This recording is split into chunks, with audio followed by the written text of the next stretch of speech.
Hello, my name's Colin Crithers, and I'm a student reporter and broadcaster at the University of Iowa. As a journalist, my job is to tell stories, while also balancing everything else going on in my life as a student.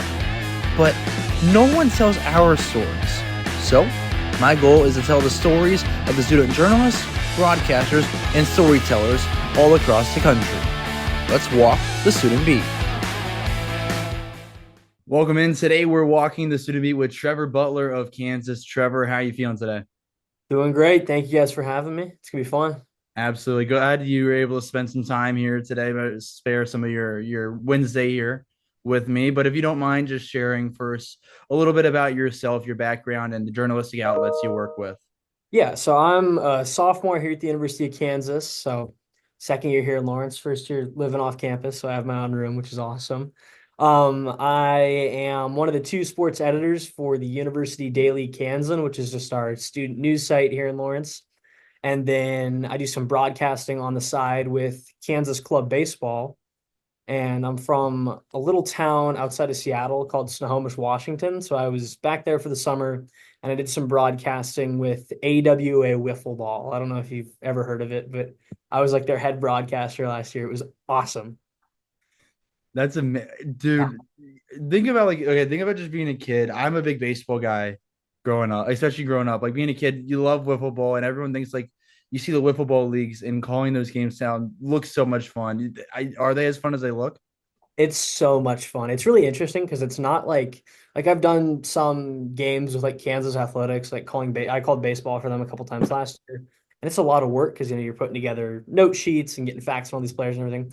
There wasn't a lot of that with AWA. It was really just a lot of like there was a lot of bantering and I got to meet all the players and you kind of become friends with these guys and you pick up on stories, you pick up on personalities, and it was a ton of fun. So I'm going home next weekend for fall break and they're doing like their awards ceremony. So I'm gonna be at that, and I know I'm up for a couple awards, so hopefully I win one. Hopefully, fingers crossed for you. I have Yep. faith right now. I have faith for you. Sweet. But we'll dive into this stuff here in a minute. But I have to ask off the bat: is it truly that stark of a difference calling a wiffle ball game and a typical baseball game? Wiffle ball's a lot faster. That's the big thing, at least the way they play it. I mean, it's you're not even with the pitch clock, there's still some downtime when you're calling baseball. Mm-hmm. Wiffle ball really just because a lot of these pitchers will, they'll keep a stack of wiffle balls by the mound with them, and they're kind of just going. I think that's the biggest thing. They'd get through. We would usually get through three inning games in about 2 hours, which is That's not bad. it's not bad. It was a fun little evening gig. So you're playing 9 innings in 2 hours. It was moving. Absolutely. I could imagine being that quick and everything. So that makes sense. But I want to ask you about being from like Seattle. What brought you to Kansas? There's I tell people there's really three big reasons I did it. The first one was I wanted to go somewhere that had a really strong sports journalism program. I toured KU when I was a junior in high school, and they really went all out for me. I was lucky enough to get on the field for a football game, and I grew up a Texas Longhorns fan. My dad's from Houston, so I grew up Texas football on TV every weekend, and I get all this flack for talking about the dark ages of Texas football because of course Kansas football struggled in the 2010s, but I told people, I'm like, look, growing up watching Charlie Strong, who was a great dude, super nice guy, just those teams weren't awesome. Um, Growing up watching them, those are the teams I was used to. But when I got to tour KU, they were playing Texas.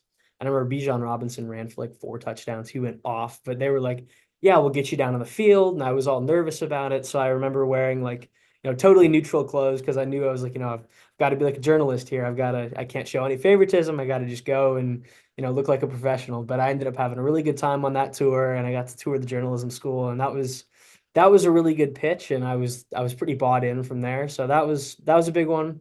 I wanted to go somewhere with a pretty decent athletics program, and obviously Kansas basketball is it's tough to beat Kansas basketball. Yeah, Maybe. yeah. That was a huge one just because I was like, I want to cover sports at a school where they really care about sports and where I'm going to have some decent eyes on my work. And I wanted to go somewhere far from home too. I was kind of like, I love the people I grew up with. I have a lot of friendships with people back from home, but I was like, I want to kind of take this next step in my life and, move halfway across the country and kind of do my own thing. And I thought being out here was going to give me the best opportunity to, succeed. Yeah, no, I like those reasons, and yeah, you've got the whole basketball thing. There, when you think Kansas 3-2-1, anyone's got to say basketball, Oh right? yeah. Yeah. We're gonna talk plenty about that, but you mentioned getting onto the field, which that's sick. It's pretty. Yeah. You're like a recruit. You are a recruit at that point. I would make jokes that I was a 5-star journalism recruit and they were like, doing all that for me. Oh my, no, there's a school. I'm from Cincinnati, Ohio, right? Like you've heard of Northern Kentucky University, which Yeah. is maybe 15 minutes from where my dad lives. Wait. Um, and I went over there just to like in high school to sit in on an ESPN Plus broadcast, and they're like, "Got to recruit a journalist," or I'm like, That's not how this works, guys. Don't do that. Don't do it. But like, it is funny. I do like that stuff a lot. But like, you get on the field and you mentioned wearing neutral clothes. You gotta seem like a journalist. Did you know at that point that's what you wanted to get into? Yeah, so I really figured out, I kind of had an idea when I was going into my freshman year of high school that that's what I really wanted to do. I mean, I grew up being a sports fan. I played pretty much every sport there is to play. I had always been around sports, but by the time I was 13 and I was, 5'3", and it kind of clicked that I probably wasn't going to go to the NBA, and I couldn't really hit a baseball to save my life. I was like, well, we're gonna have to find a different way to get in on this. And I knew, I mean, ironically, if you were to ask my teachers, they would tell you that the fact that I loved talking isn't necessarily a good thing because it meant I was distracted in class a lot. But I love to talk. I love to talk to people. I love to travel, and I loved sports. And so I was like, this journalism thing might be the way to go for me. So I really started doing it when I was a freshman in high school. That's when I picked up like my high school yearbook class, and since then I've basically known this is what I want to do. It's the perfect mix of everything with travel and sports and camaraderie. I mean, it is. Yeah. I don't know where else you get that full mix as well as journalism does. But you mentioned going into freshman year, you Yeah. pretty much knew that's what you wanted to do. What kind of told you? Like, was it just that you knew, like, oh, I wanted to try to find something different? I went into the yearbook class, or was there something that kind of clicked that was like, this is what I want to do? Well, interestingly enough, I was originally, and I mean, I still am thinking this way. I tell people now that I would love to either go into sports writing or sports broadcasting. Originally, I only thought I had a path in sports broadcasting, and I grew up being one of those kids who, I'd play Madden, I'd play 2K, I'd throw the TV on mute, and I'd call my own games.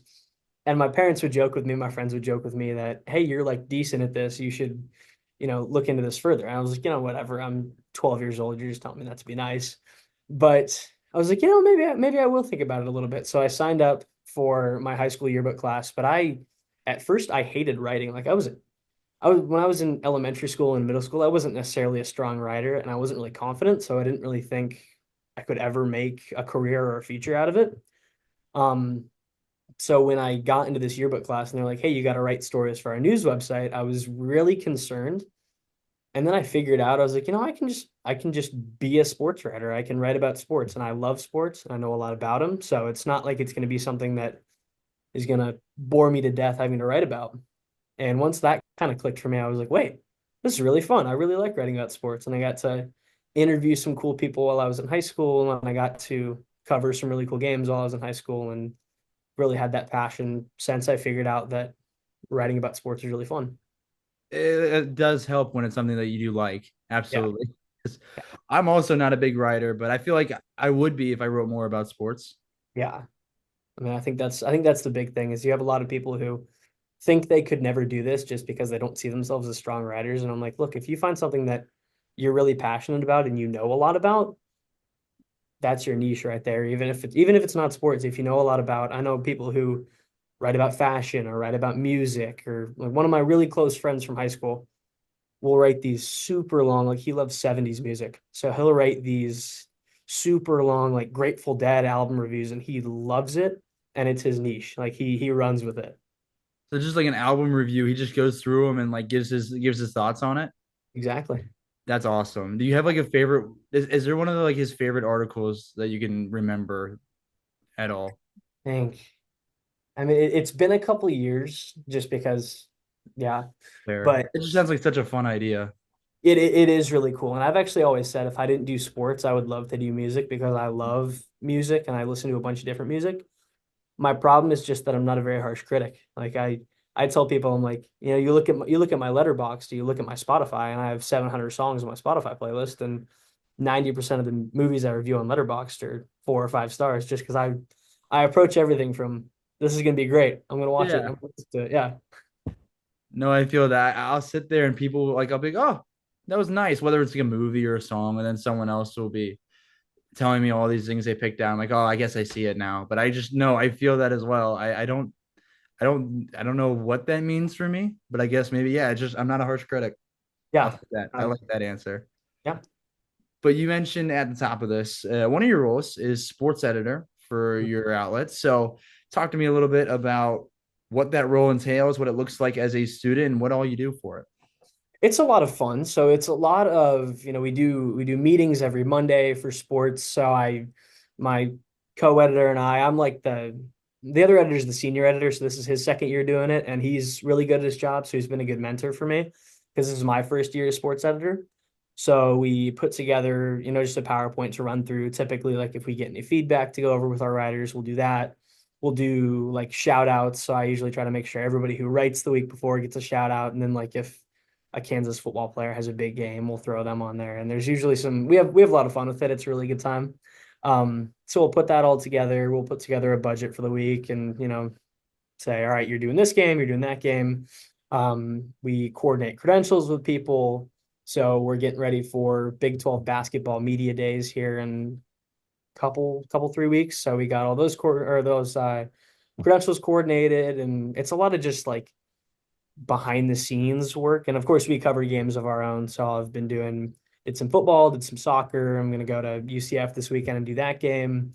So we cover a lot of games, and then we kind of get everybody else set up to put them in a position to be successful with covering games. And then we'll edit all their articles. So, I'll have one of my writers send me an email, say, all right, hey, here's my game recap from soccer against XYZ. I'll go through, I'll check names, I'll check scores, I'll check stats, and I'll kind of get it all formatted together and sent over to our copy editors. Yeah, and when I was looking through some of your stuff, I noticed you've traveled to some pretty cool places with this as well. Do you have a favorite location you've traveled for this job?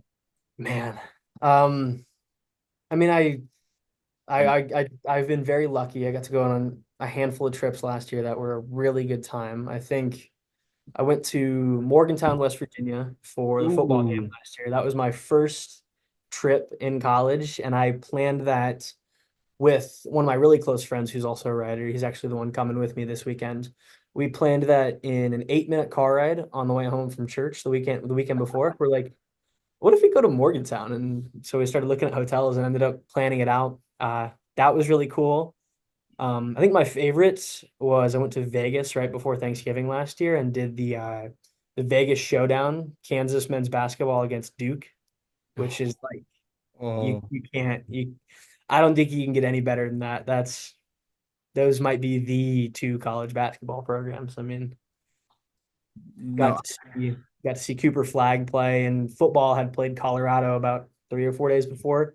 So there was like a 4-day span where I saw Travis Hunter and Cooper Flag play in person. I'm like, this is ridiculous. 'Cause, I mean, they were like the top talent in the country at Yeah, the time. yeah. Like I like just thinking across college athletics. Cooper Mm, Flag, Travis Hunter, who else? Like, I'd throw them up there. I don't yeah. know. Should we do like a little Ashton Genty was probably up there at that point. Gency, Jad, yeah, yeah, Ash and Gency. Yeah, Um, gosh, though, I mean, like that's the cream of the crop right there. that That's a was that was a really fun stretch. that's a crazy 4 day span. That's also like, was that like a lot on you at all though, going from Kansas, Colorado, automatically right to Vegas? Not really, because I was just at Kansas, Colorado as a fan, and that was in Kansas City. So that was really just a run-of-the-mill Saturday night game. Um, and then luckily it was right before Thanksgiving, so I didn't have to miss a bunch of class or anything. But I think it was, the Monday before that Kansas Duke game, I got out of class, drove to the airport, and just flew to Vegas, spent a night in Vegas, and then got up at 4:30 a.m. the day after the game and flew back home to Seattle. Can't complain about that at all. Yeah, it's Can't great. complain about that. Yeah. Um, and I want to ask just real quick, just to make sure you write feature stories as well, correct? Yeah, I'll do some features every once in a while. I think the one that was most successful for me last year is, I don't know if you remember it, but there was a lot of people talking about how the Kansas basketball student section was really weak last year. Like that was the thing, and Bill Self talked about it in a presser. And I was seeing all this stuff on Twitter about like, oh, here's why I think the Kansas student section is bad, and it's because of this or it's because of that. And I was like, I'm gonna write a piece on this. And honestly, I just sat at my computer and started rambling. And I was like, I'll kind of format this later. But I basically put out an article talking about, here's 3 or 4 reasons that I think are causing problems, and here's 3 or 4 reasons that I don't think are causing problems. Because I was one of the things that I think I saw a tweet saying, like, oh, it's because we have so many out of state students. That's why it's so bad. And I was like, well, for one, as an out of state student, I think that's not true. And that kind of annoyed me. So I'm like, this is why I'm gonna write this piece just to, spite this tweet that I saw. But ended up interviewing a handful of students who are from out of state, and I got their thoughts on all that. And I talked about, here's, like I said, here's the big reasons that I think people aren't as excited or aren't as fired up. And here's things that I think people are upset about that I don't really think are the case. And ended up doing pretty well. And like KU Barstool saw it and they retweeted that and everything. And I thought it performed pretty well. So I was pretty excited about that. It's like, like being off camp, like being an out of state student. Yeah. I don't feel like that's much of an excuse. And I'm not familiar much with Kansas's campus layout around Fieldhouse. Is that like really close to everything else on campus, the dorms, or is it a little off? It is pretty much right in the heart of campus. Like the running joke is that the dorms at KU are on the highest point in the state of Kansas because they're up on a hill and everybody hates walking, Daisy Hill or the hill as they call it. But all the dorms are up on a hill here, give or take like a building or two. And you basically just walk down this hill and Allen Fieldhouse is right at the bottom. So it's not really a tough walk or anything. So I'm not really sure what the reasoning behind those takes were. Yeah, that's when I first think that I think not being right there. Like for example, at Iowa, Carver Hawkeye Arena, where our basketball teams play, it's on campus, but it's like the opposite side of where like the dorms and all typically this like off campus living is. Mhm. So it's a little bit further of a walk, but like it's still not much of an excuse. So I was wondering if that was maybe why people thought that. Yeah. But so what were some of the reasons maybe for that you came up with? What did I say? I said I think one of the things was that I think kind of with I remember saying in the article that I don't want to sit here and sound like some like oh phone's bad kind of person, but I think a lot of people are really worried about public perception now, and they don't want to get too like excited or too like I writing the article is how I found out that nonchalant is a word, but chalant is not a word. Because I was basically trying to say I don't think people want to show themselves getting very excited because they lose aura or they look like they're not nonchalant enough because they're Yeah. getting all excited. So I said I thought people were worried about like getting clipped and having people make fun of them on social media for getting too excited. I said that one of the things was Kansas's style of play, just because they don't play that really, highlight driven, fast paced style of basketball. It's a lot of just moving the ball, breaking teams down on offense. Um, and I think basketball has become really highlight driven and really like, it's all about explosive plays and stuff, which I don't think is a bad thing. I mean, you see NBA highlights on Twitter and I'm like, oh my gosh, how do these dudes do this? Like it's watching basketball players play at a high level is the most insane thing ever because it looks so easy. And then I go, play intramural ball and go 0 for 10 from three. But I said I think because they play slower, it kind of disengages more people. And then I said something else, but I'm kind of blanking on what it was now. I think I gave like 3 reasons as to why, and then I gave like a little solution as to, how we can move past this. No, I think that's two very valid points though. It's like one, like Iowa men's basketball has been the same in the past few years of very slow. Like, well, not very, excuse me. Like they score a lot, but like there's no defense. They don't play much. They didn't play much defense in general. Mhm. So people were gonna show up to see the men's team. The women's team, on the other hand, were just doing everything. They've been phenomenal there. But I like that you brought up your first point of like people were afraid of being clipped because that's a real fear at Kansas because Kansas is such a prominent program, Mhm. I think any fan base outside of Kansas is going to take anything to run with it because Yeah. they're blue blood. Yeah. Is what I it mean, is. I mean, people don't want to look like a guru because either their friends are going to video it and flame them on social media, or they're gonna, if you're getting all excited. Or I remember we played Houston back in January. I don't know if you remember this, like double overtime, big Monday game. My friends and I camped and got the front row for that game. And there's a picture on social media of me and my buddy after we blew the lead. We're like about to lose. His face is painted blue and red. He's got like this like crazy like headband with like hair coming out of it. I'm just standing next to him, and we're both just sitting there like looking, like the 1,000 yard stare, just like.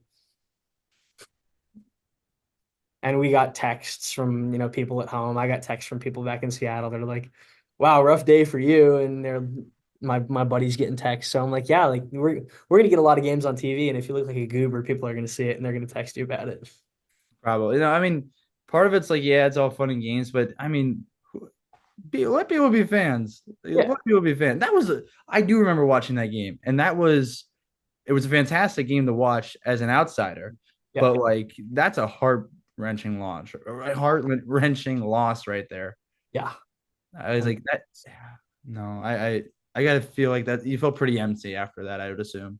yeah, no, I remember having to go back because it was like a 5:30 or 6 o'clock tip off. So it was over at 8:30. It was over in pretty reasonable time. I remember going back to my dorm, and I just had to like lay down for a little bit because I was like sad and also exhausted because I'd been screaming for the last 2.5 hours. I was just like, what in the world just happened? I think that game also kind of proved at least that those two teams were legit. Oh yeah, Like that yeah, was again, as an outsider, such a great game to watch. yeah. No, Like I mean, maybe not as fun for you being there, but like it was still a great game. It was a good game. yeah. I mean, even in a loss, I can appreciate that it was such a just bananas game for 40 minutes plus two overtime periods. That's what I'm having to tell myself from this past weekend, Iowa versus Indiana. I Yeah, don't know if you saw the results with that game at all. yeah. It was a great game as an outsider.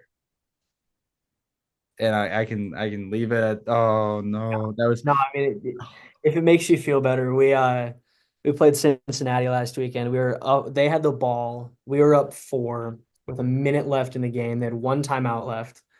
At one point, we get them into 3rd and 10, and we drop a pick, and they ended up driving the length of the field and scoring a game-winning touchdown without using their one timeout. yeah. No, Yeah. I that one's tough. That one's tough. And like especially because I really thought you guys were gonna win that game. I really Ah, did. Like not even just like going down, like having that scenario just beforehand. I'm like yeah. Kansas.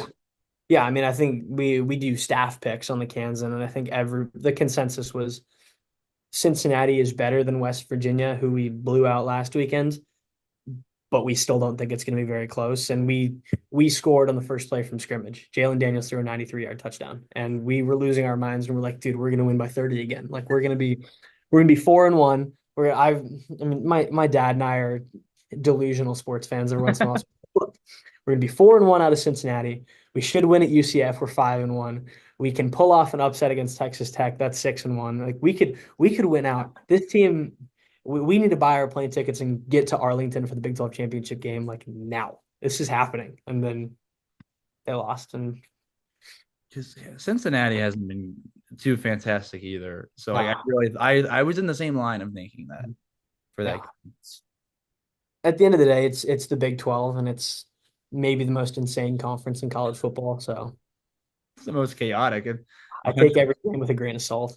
there. Like, 'cause, hey, this will be a bounce back week, right? Yeah. Bounce back at the bounce house. That's my headline if we Ooh, that's my headline if we win. I didn't even think about that. Yeah, Yeah, no, you got to run with that. You have to yeah, run with that. I'm gonna have to. Yeah. I like that. Bounce back at the bounce house. That one's fun. Yeah. Fun, it'll work. Yeah. Um, Uh, and I mean, I'll admit on here, I'm not too high on UCF either. So yeah. it'd be cool with a good old win down there in Florida and I everything. hope so. I mean, it's a 7:30 p.m. kickoff, and my flight leaves at 6:30 the next morning. So I'm pulling an all-nighter on Saturday night. Yeah, you are. I went out to Rutgers for Iowa Rutgers on it was a Friday night game. Yeah. Started at 8 o'clock Eastern time, and like we weren't even done with press conferences. I think until 1 o'clock in the morning. Gosh, that's rough. Maybe it was 12:30, but still, it was Yeah. like, and yeah, our flight wasn't that early, but it was still like 10 o'clock in the morning. We had a 40-minute drive, so like we're up for the night at Yeah. this point. Yeah. And Why that not? point's fun too. Yeah. You get to 2:30 in the morning and you're like, all right, We're up. we're rolling with it. This is journalism. This is what we do.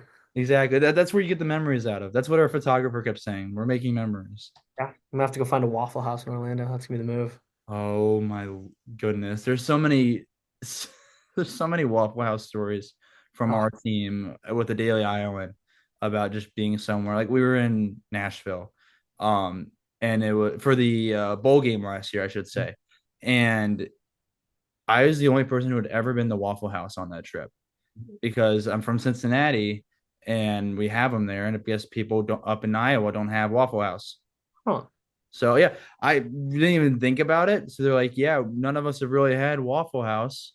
So they had to try it for the first time. And I mean, that was an experience of Oh all yeah. times. I forced them to go later too, because the later you go, the better experience you get at Waffle House. Mhm. I'm sure you're familiar with that. Oh, 100%. No, I think we've got a handful with me and my staff. I think my favorite one was I was on the women's soccer beat all fall last year, and they went on this crazy run and won the Big 12 tournament. They ripped off like 7 wins in a row to end the year. So one of my buddies and I, we covered the entire Big 12 soccer tournament. They win the championship, they beat a really good TCU team. We're writing our articles. My buddy finishes up the gamer sitting at like the bar at Waffle House because there's a Waffle House on the way back to Lawrence from Kansas City. So he's like, all right, the Big 12 championship game, one of the biggest wins in Kansas soccer history. We're gonna knock out this article at Waffle House. I'm like, dude, let's go. It was awesome. Confirms the theory. Literally everything has happened at Waffle Oh yeah. House, Yeah. even the Big 12 championship stories. But I mean, hey, I don't know if you paid how much you've seen with the soccer teams this year. TCU, you mentioned them. They're good, man. They're legit. I mean, they played us last weekend.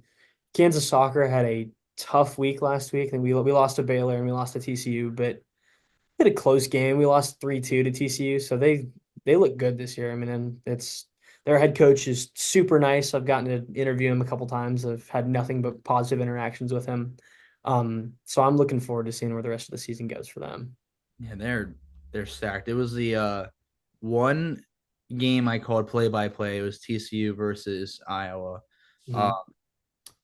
unless I got that wrong. No, I did get that wrong. Excuse me. I called a different game. TCU played Iowa early in the year, and that was a different story. But we were talking about football, and you can let me know if I need to cut this part or not because we were talking about it right before the recording. Is the trip that Kansas might be taking last year? I don't know if Yeah. you're allowed to talk about it yet or not. It's confirmed now. Yeah, they Okay, confirmed good. Okay, confirmed it so today. sorry. They confirmed it today. Perfect. Okay, yeah, and this will be out on Friday. So yeah, perfect. If you want to mention a little bit about what you're looking at for next year already. So next year, I'm not sure what my plans are going to be, in terms of who I'm going to be writing for. I mean, I might be back with the Kansas, and I might try. I'll figure that out in 6 months' time.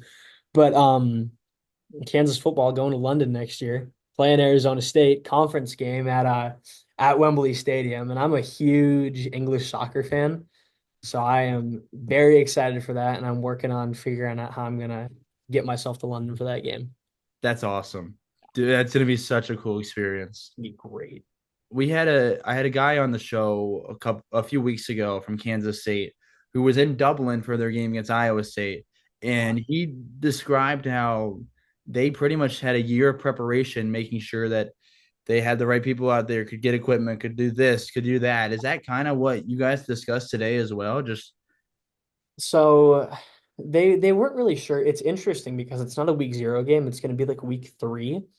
So I believe we're going to play a week zero game again next year. We played Fresno State this year. So we'll do a week zero game again next year. But we're actually going to be coming off a home game against Mizzou, which is going to oh, be, I mean, that's going to be bananas in and of itself. Like I went to the game in Columbia a few weeks ago, that was ridiculous. The return trip to Lawrence is gonna be insane. Um, but we play Mizzou, and then the whole team's gonna have to get on a flight and go to London. Um, so I was chatting with Travis Goff today and a couple other people from the Big 12, and they were kind of talking about that timetable. They said they don't anticipate it to be any different from a regular road game, which surprised me just because you have to bring all this personnel over there. And I don't know if they're going to do it the way they've done it in Ireland, where like the home team has to be responsible for all the game day staff. I would think so, but I'm not 100% sure. So I'm going to be really interested to see how they go about getting all the nitty gritty stuff and you know, all the game day staff that you don't even like consider when you think of running a football game, getting them all over there. Yeah, that'll be a whole lot. I don't know. I don't know. Like, are you guys technically the home team for that? Do you know? Yeah, so we'll be the home team for that game, which is cool. So Kansas to be responsible for all that. Okay, that is a crazy schedule. Like having a week zero, having Mizzou, possibly Kansas' biggest rival, the Oh week yeah. before, or maybe I don't know. Maybe you'll say Kansas State, but either or, and then Mhm. going over to London. That's crazy. Yeah. I mean, I almost feel worse for Arizona State because they play Texas A&M the week before. Like that's in college. Oh, So they're gonna have to figure out, they have back-to-back road games, except one of them's in Texas and one of them's in London. yeah. I guess Kansas is at least home for theirs. Yeah. That's a Yeah. positive, but whew, Yeah, that's a gonna be, lot. whew, yeah. Those Arizona State players are going to see zero class the week between their against Texas A&M and being in London. It's gonna be There's the amount of ridiculous. class they're going to see. Yeah. But it don't matter. Online tutors. Sorry. Online tutors. Gotta, Exactly. yeah. Dude, I had to because how you get it with journalism, we've got such busy schedules and everything. I had to talk to my advisor the other day. I'm like, all right, how many of my future classes do I have an option to go online for so I can do it in a different location and be ready for my next assignment? Yeah. No, I had to miss the one of the first days of class this year because they were doing like a media tour of the new football stadium. So I had to email my professors and be like, "Hey guys, I know it's the first day of class and this is a really bad look, but I'm the sports editor for the Kansan and this is kind of a big thing. Can I please miss class so I can go to this?" And it worked out well and they were like, "Yeah, that's fine." But I do kind of feel bad because I know here in the next few weeks I'm gonna be traveling quite a bit. So I've tried to build my schedule where, maybe I'm only missing one day of class or I'm taking an earlier flight so I can get back and at least make one class or something. So we'll see how it is. We work it all in. We find a way. Exactly. one Exactly. way, one way or another. Yeah, I mean, I think that's a valid reason to Yeah. miss. I mean, like, you tell me about the stadium though and everything. How nice is it? It's pretty awesome. So it's a little weird just because, 2/3 of the stadium are brand new and it's like super legit, super nice. And then the side that the student section is on is still the old, like it's basically just bleachers all the way up. So it's a little interesting, but the new side is beautiful. I mean, it is so cool. The press box is super nice. It's got a huge like work area. They got a bunch of radio booths, so it's like it's legit. It is really cool. No, that sounds awesome. But while we're talking about stadiums, arenas, talk to me a little bit about Allen Fieldhouse, the fog, and everything. Like, Man, what's it like covering a game in that atmosphere?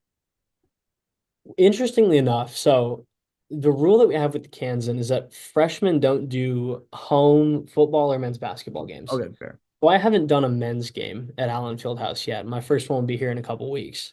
Um, but even the women's games are really cool because the women's games you're down courtside and you get to hear all the chatter with the players and coaches. And I mean, I did the Sunflower Showdown for women's basketball last year, and K-State won by quite a few. But there was probably 10,000 people at that game. It was loud. People were fired up. I mean, it's just a cool environment, and this is a school that I mean they do a pretty good job of supporting the women's teams. I mean, I think there's always room for improvement, but I think there's been some really cool atmospheres, especially with soccer doing what they did. We're a pretty big volleyball school, so that's really cool to see. And then basketball has had some pretty packed games. I covered a game where they played Penn State last year, Mm. and Kansas hits a game-winning three, place, blows the roof off of Allen Fieldhouse. It was awesome.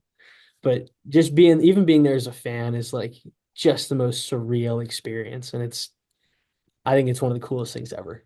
It's a bucket list item. As a fan of just sports, period, Allen Fieldhouse. Whether you 100%. love Kansas, whether you hate Kansas, it's a bucket list item. 100%. I mean, it is ridiculous. And for how loud that place gets, like, I could only imagine. yeah, Like I've been obviously in some pretty loud environments, but I don't know. I don't know if they can't because I don't know. I've never been to Allen Fieldhouse, but yeah. how do they compare to one of the best environments in college basketball? I I mean, mean, I think it's got to be one of the best. 100% it is. Yeah, 100%. yeah. I mean, Yeah. it's so crazy. They played like North Carolina came here last season. Mhm. Oh, Oh my gosh. I mean, so the way the students get into games is we all camp. Um, so there's, XYZ amount of camping groups. Some games there'll be 10 groups, some games there's gonna be 30 groups. I think there was about 120 groups for North Carolina. It was insane. I one of the KU burners on Twitter took a picture of me camping because I like the way me and my group did it is we had like a Google sheet and we would break up like, okay, this person's camping from this time to this time. So I took like a 4-hour shift one night because I didn't have anything else to do. So I brought a full air mattress in and I'm just hanging out in the corner on an air mattress for like 4 hours. you. Yeah, yeah. And some Twitter burner took a picture of me and like posted, air mattress during camping, #shrink, and it got sent back to me. I was losing my mind. It was so funny. But I think I had a DoorDash gift card and I ordered pizza. I was just hanging out, doing some homework, Yeah. having a good time. But we were probably group, I don't know, 85 or 90 out of 120. And we were like standing room only up against like a back wall of the arena for that game. And it was still like it was so loud that my head hurt. Like That's insane. it was insane. Lord. I mean, like the whole idea of having that many camping groups is just wild enough. Yeah. I don't like just for that game specifically, because I think it'll be the most insane Oh yeah. answer. Oh How yeah. long in advance are people camping out? Depends on the game. Like some I can try Maybe even for that like that North Carolina game, because I think that would be the craziest answer. for that game, I think they started camping a little under a week in advance. I took a picture in my Snapchat of me sitting at like so we have to do a lottery for it. So we were at Allen Fieldhouse at 5 a.m. Yeah, so I think we started camping 4 days in advance for that game because you can't start it until like the day after you have a game. So we had a game like the day before. Um, but I think we started camping like 4 days in advance for it, and it's basically from 7 a.m. until 10 p.m. You basically need to have somebody inside of Allen Fieldhouse at all times. Yeah, yeah. That's talk about a fan base that loves its basketball. That's the only thing that comes to my mind right now. Yeah. I mean, and people did it because like the way they do it is you can like do roll call at any time. So if there's you basically run the risk of getting kicked off the list if you don't have somebody in there at all times. It's awesome. Like it's crazy, but it's also awesome, and it's a little mind blowing. It's a Yeah, little I mean mind blowing. it's bananas, but I love it. You gotta. That's what makes it beautiful. That's what makes it fun. That's why I love college sports, though. Like that's it. I mean, I think the craziest thing, like my dad told me, he's like, the craziest thing about the fact that you go to KU is you're a 5-minute walk from maybe the most famous arena in all of college basketball and one of the most famous arenas on planet Earth. And like I went to, 12, 13 home games last year. So like I just got to go in there 13 times. Like it's just You'll be there in a few weeks. exactly. That's oh my gosh. Yeah, Yeah, no, I got to make my way out to a I game was, down you got to. Fieldhouse. It is ridiculous. I don't even care who's playing. It just has to happen. Yeah. It I has to mean, happen. Oh my lord! But you mentioned again at the top of the show, you also do some broadcast work with Kansas. club baseball as well. So is that like through your student radio, or is that just your own thing? So that was just a me thing. Like I did a lot of PA stuff in high school. And I was like, I really like baseball. I know a lot about the game. So we did this event, like it was like a freshman event right at the start of last year, where you got to go to our rec center and kind of check it out. And all the club sports teams are there and you could talk to them. So I went up to a handful of teams. I think I talked to soccer, I talked to lacrosse, and I talked to baseball because I worked with those in high school. Um, and I was like, hey, I really want to get into calling your games, doing that sort of thing. And baseball was like, we've never had anybody do that, but it would be really cool, like because we have parents that want to watch their kids, and it's more of a laid back environment. And they've never really, and they're pretty good. I mean, last year they struggled, but historically they've been a pretty decent team. So I worked with the presidents of club baseball last year, who are both really close friends of mine now, and like working with the journalism school, I rented a bunch of equipment and we would just live stream all these games on YouTube. That's awesome. Yeah, and so they had a tournament in Louisiana right around Halloween last year, so I got to travel with the team for that and totally free, which was really cool. Oh, it's Uh, even better, even better. yeah. And I got like free gear, so I got my own jerseys and everything, and I got to be around the team a bunch. They're all great dudes, so it was a really cool opportunity. I have an idea to steal from you now. You All said right. free jerseys and everything, but like, no, that's a cool thing to do. Yeah. Like, just kind of go out on your own. And asking you now as a student journalist, I mean, you're in your second year, correct? Yeah. Yeah. So why is it important to kind of go out and just start your own thing? I mean, I think it gives you a unique opportunity that nobody else is really going to think of. I mean, what I'm trying to do this year with this club baseball program is kind of expand it and bring more people in, because I had like we play a fall season and a spring season. Last fall I was by myself, and then in the spring I brought on like a co-broadcaster, color guy sort of thing. This year I'm really busy in the fall just doing sports editor stuff, so I'm not going to be as available. So what I'm working to do with the guys that run our student radio station is kind of turning this into a program where some students that are looking for some more reps, maybe some freshmen that want to get on, kind of doing their own thing, can come work with me and do these club baseball broadcasts. And I can, show them how to work the camera, show them how to work the mics and run the stream and everything. Because I think, if you're looking for collegiate summer ball internships, a lot of things you're going to have some know-how of how to use a camera, how to set up equipment. So even if it's not the same stuff you use here, you at least kind of have an idea of what you're doing. So I'm working into kind of making this a program where I'll still do some games and I'll still hop on, but I'll, work with a bunch of different broadcasters, or sometimes I won't be doing the games and we'll have two new people, and it'll kind of be like a rotating thing where, more people can get more and more experience. So I think, getting to start this and getting to kind of forge a path that nobody's done yet is a really cool opportunity to kind of make it your own and build it the way you want to. That's amazing. I love that. Yeah, that'll be a good opportunity, obviously for you and obviously for other people. But like, just to be able to say that you started something like that, I think is really awesome to hear. Yeah, no, I'm hoping it pans out well this year. I'm looking forward to seeing where it goes.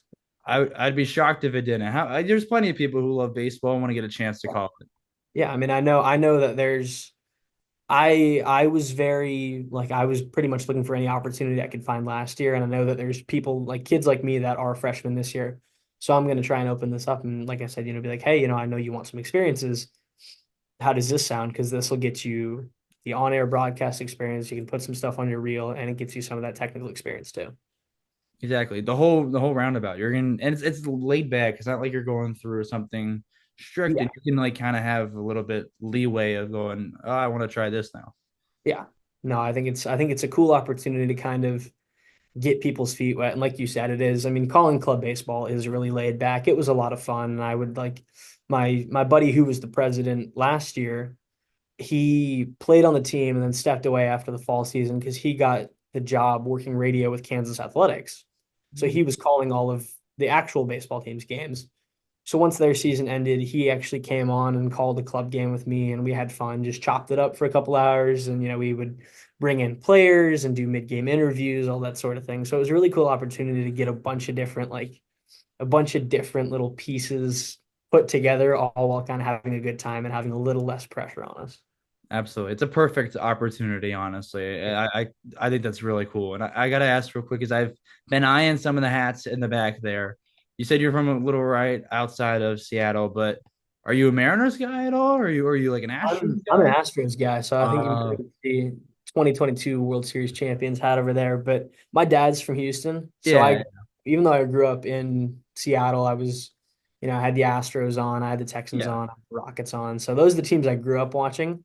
Um, I'm in a weird spot with the Mariners being in the playoffs because I have a lot of really close friends that are Mariners fans, and this is huge for them, and I'm really happy for them because I care about these people. I want to see them really happy, and I remember how happy I was when the Astros won. But I've also had a lot of weird experiences with Mariners fans just because they're not the nicest people in the world sometimes. So I'm like, I don't know. Part of me wants them to win just so my buddies from home can be happy. Part of me wants them not to win because all their fans are still talking about the Astros, and I'm like, guys, you guys are in the playoffs for the first time, and Enjoy being in the playoffs. but like, come on, celebrate your own team winning, and don't sit and dunk on the Astros. Fair, fair. No, I had to ask real quick because they are in a cool spot Yeah, for what I assume, like everything with the Mariners fans. yeah, It's been a while, but I just had to throw that out there real yeah. quick. Got this whole extensive I'm a big hat collector. I wear a lot of hats, so Is that the one where it's like, okay, there's like the hook on the bottom top and then it like slides into this little thing? Is that what, I don't know how yeah, to yeah, describe yeah. it. So it's got the little clips that hold like the. Yeah, yeah, yeah, exactly. I've got that back home at my dad's house actually. It works great. It's Oh, it's. amazing. I almost bought another one because I think I have like 3 or 4 hats in my closet, just like sitting up on a shelf because I didn't have enough room. No, But I brought this from home this year, and it's been an absolute lifesaver. it saves so much room and it looks good.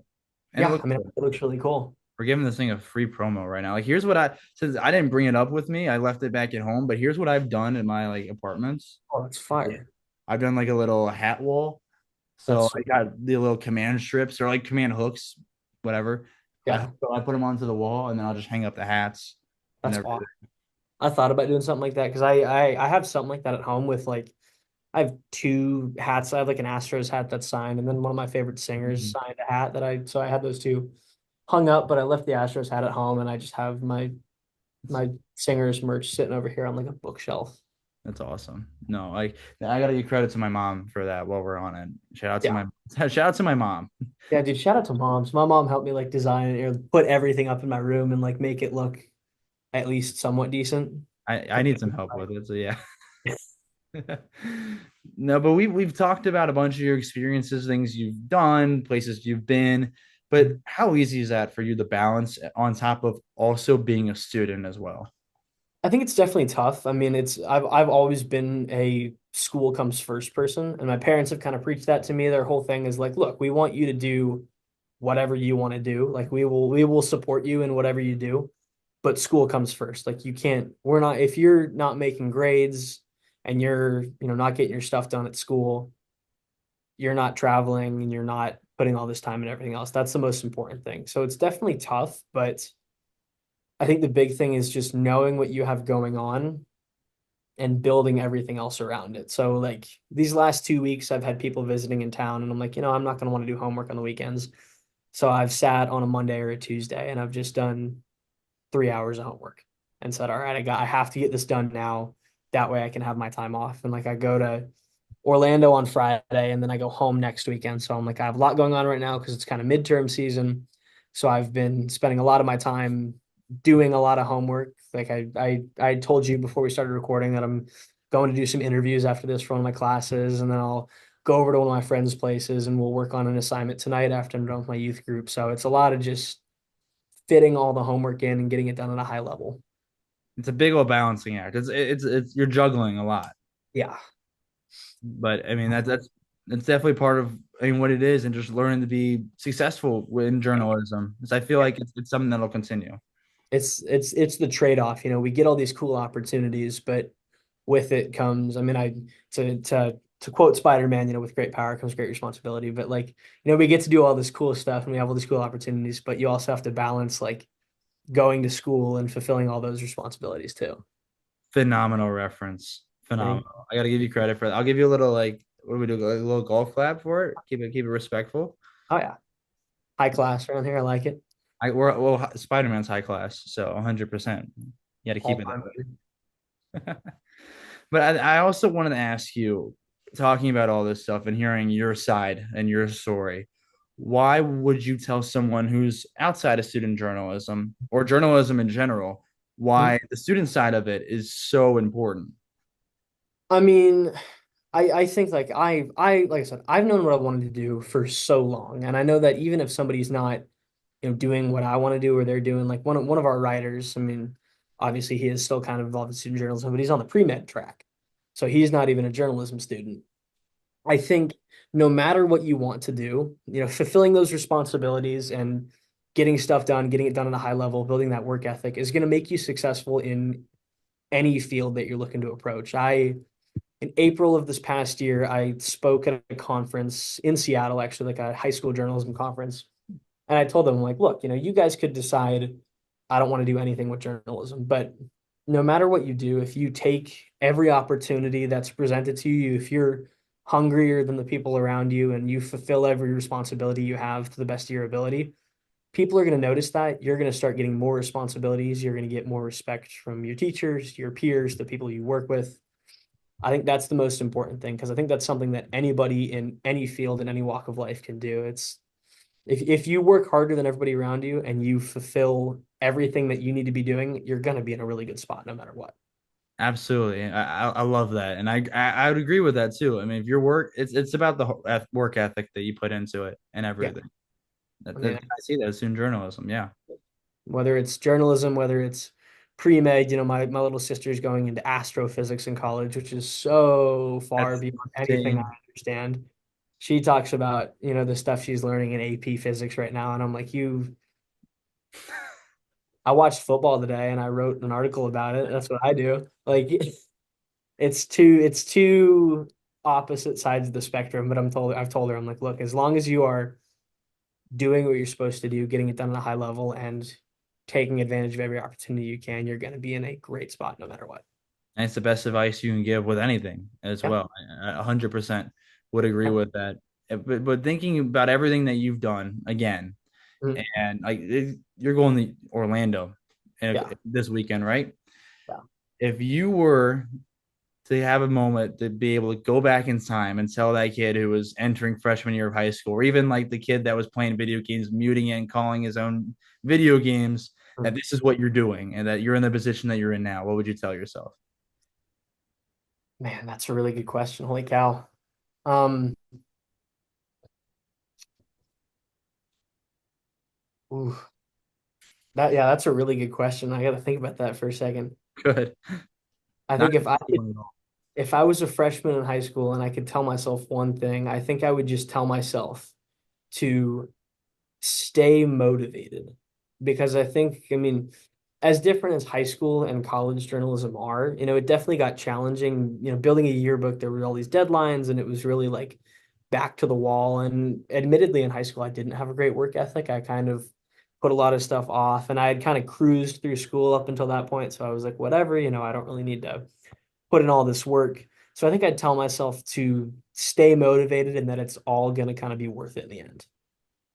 Absolutely. I think that's perfect too, as well. That's a big thing with journalism in general. The motivation's a big factor with it.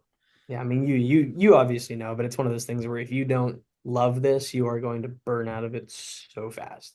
So fast, Yeah. faster than you can say that you're going to burn out fast. Yeah. Again, I want to give you an opportunity though before we close things out to give yourself a little bit of a plug here. Anything that people can go check out your work and see a little bit more of you after they've listened to this episode. I mean, you guys are always more than welcome to check out the University Daily Kansan. That's where a lot of my work goes up. The KU Club Baseball YouTube channel. That's where you can see a lot of those games. Obviously, AWA Wiffle Ball. You can go check that out too. And then if you want to keep up with all the little fun things I'm doing, it's my social media on Instagram. I'm at Trev period underscore period Butler. There's a little smiley face in there. I figured that out when I was in like seventh grade, and I've been running with it ever since. My Twitter is at Trev underscore B27, and I ramble a lot about sports there. So those are kind of the big ones. I'm pretty active on social media. I need to get my screen time down, but I'm usually good at responding to people, following people back. So no, definitely go check it out. And if you guys do, I appreciate it. It's great to have people seeing my work. I love doing this, and I love the fact that people want to read what I have to say. Absolutely. And I'll make sure I link everything I can as well, everywhere this is. But Right. again, thank you for joining me, spending some time. I really appreciate you being able to spare a little bit of your Wednesday with me. Thanks for having me on. I appreciate it. I love getting to talk about what I do. I love getting to, talk to people who do the same thing. I think it's really cool. Absolutely. Thanks again. Sweet. Yeah. Thank you. Thank you for listening to this episode of The Student Beat. Trevor was sharing with me he's got a bunch of really cool stuff coming up, so you're going to want to follow him for some great content. And if you want to stay up to date with all the upcoming episodes, follow me on Twitter at C_Carithers33, or you can follow the podcast on Twitter, Instagram, and TikTok at The Student Beat. We just walked The Student Beat. We'll see you next week for a brand new episode.